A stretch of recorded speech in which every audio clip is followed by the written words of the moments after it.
Today we're going to do some crown molding, and I'm working in the bathroom today. I'm going to flip the camera and show you what I've got going on. So I wanted to finish off the tile shower with a large sort of cornice piece, and it's a multiple piece build up. I milled some sort of base profile 3/4 there, so I would have a little bit of a reveal over the top. I have wrapped around that with baseboard, which will continue around the room up there, and now we're going to do crown. With this, I start with just a straight cut on the crown, flat on each side, and then I will cope the left and right sides into the crown. I'm going to go to the saw and show you how I set it up. Okay, this is a compound sliding miter saw made by DeWalt. I've been using DeWalt miter saws for all of my adult life, and I find them fantastic, user-friendly, and quite competent in their cutting. I am using, I don't know if it's an 80 or 90 tooth fine finish blade. You don't really have to. I find that 60 teeth make really good cuts too, and as long as they're sharp, 60 can be a very versatile blade for cutting 2x4 even, or God forbid some MDF, and fine finish blades, maybe slightly overpriced and maybe slightly overrated. Don't know, but they do make good finish cuts. So these saws do not come with crown stops. These are really important if you want to do any sort of crown project. You can do them without, but they make it much easier. And the reason is this: we are going to cut the crown upside down and backwards. And I know it seems weird, but you'll get the hang of it. And I'm going to show you just how I set these up here. This is a very typical profile of crown molding, and it sets up on the wall like this. There are two angles. They're the spring angles of the crown. This is the top, the wide part, and this is the bottom. So I said we're going to cut this upside down and backwards, but first we got to set up the crown stops. Now, I set it up upside down and backwards using, let me slide this over so you can see the profile here, using the square of the base and the fence of the saw.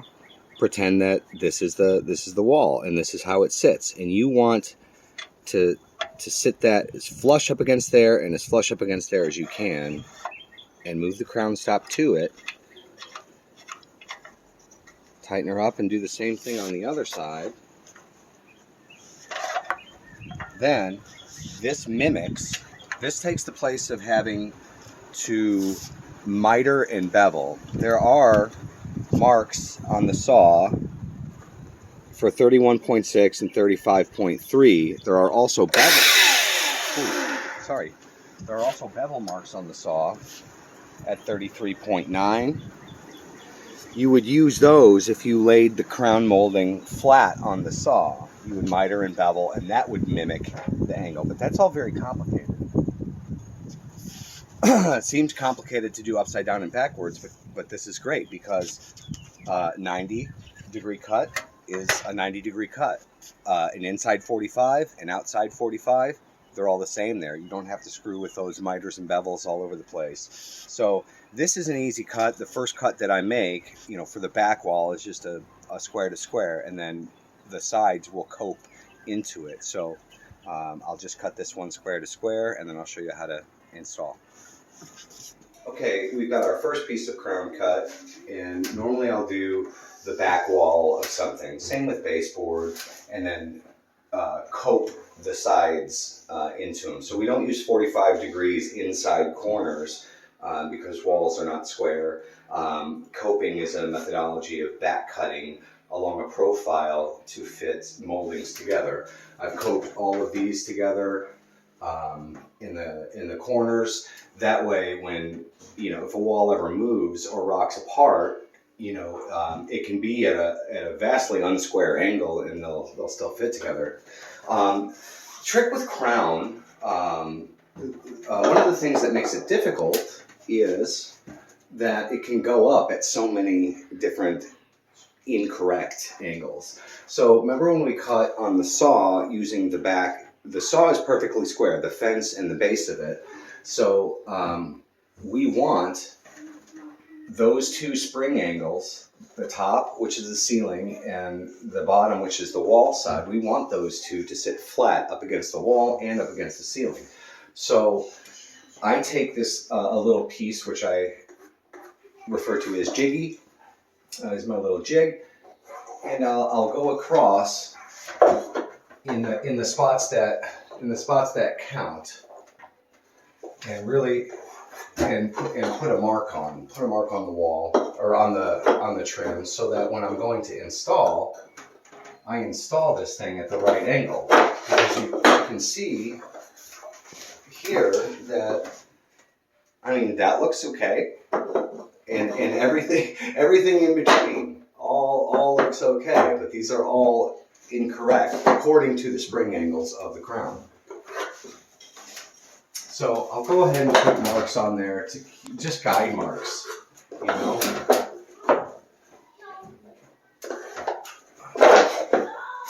And then I'm going to install this.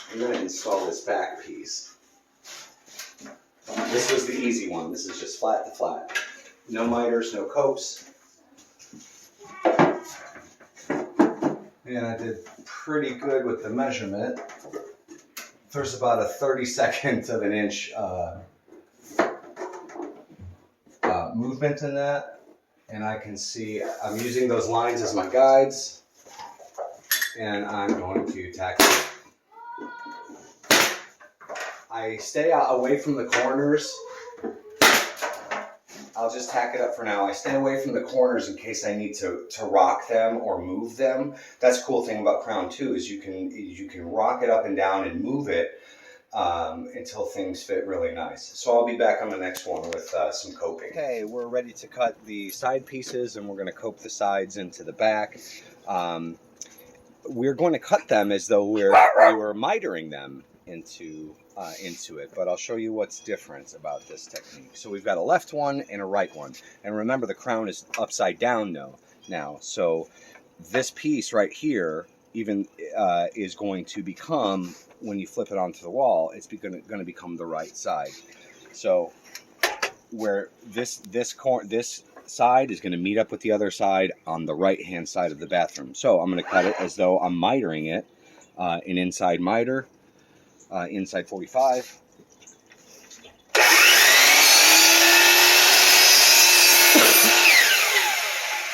Okay, now this is the profile here now that we're going to follow and remove. We're going to remove all this material and then some, and cut it back at about a 15 degree, 20 degree angle or something like that. You're just going to feel it out. I've coped with all kinds of things. A traditional coping saw, which is a very thin bladed hand saw, allowing you to scroll. But when I was doing some coffered ceiling work and I had to cope 100 pieces of crown, and I felt like my wrist was going to fall off. I said, there's got to be a better way. So I did some digging around, and I had heard tale of coping with an angle grinder, and I thought, no, that can't possibly be a real thing. But it turns out that it is, and I'm going to show you how I do it. But first, I'm going to finish this cut. The lengths of these were about 35 and a quarter or something like that. I'm going to cut them long so I can put the cope into the other piece and then mark directly where the outside 45 will wrap around that other piece of base. So I'll see you in a minute when we get to coping. Okay, we're getting ready to cope this piece of crown, and coping again is a methodology where we follow a profile of a piece of molding, and I find it easy when I just take my pencil and outline it, because you can really then You can really see it. So all of this material here is going to get removed and back cut. And I'm going to show you how and why in this process. This is a traditional coping saw that I learned on. And what you would do is take this saw and back cut all along this profile. I'll do a little bit for you here.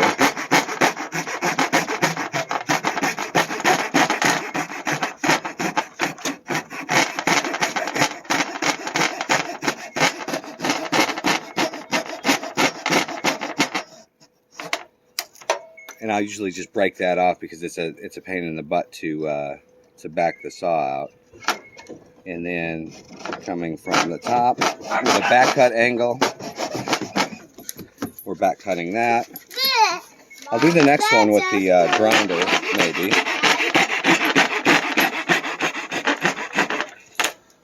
Again, I'll break that off and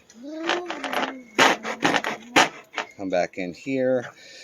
This has always been a tough one for me here, so I attack this one from the top down, kind of, with the saw.